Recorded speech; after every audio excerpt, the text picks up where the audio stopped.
أزواجكم إن لم يكن لهن ولد فإن كان لهن ولد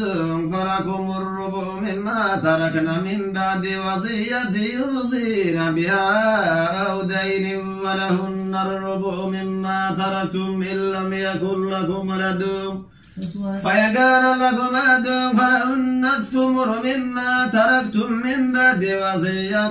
توصون بها أو دين وإن كان رجل يورث كلالة أو امرأة وله أخ أو أخت فلكل واحد منهما السدس فإن كانوا أكثر من ذلك فهم شركاء في الثلث من بعد وصية يوصي غير مضار ولكم نصف ما ترك أزواجكم إن لم يكن لهن ولد فإن كان لهن ولد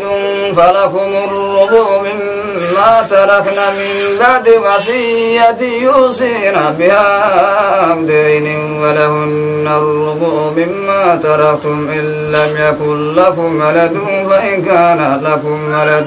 فلهن الثمن مما تركتم من بعد وصية توصون بها أو دين وإن كان رجل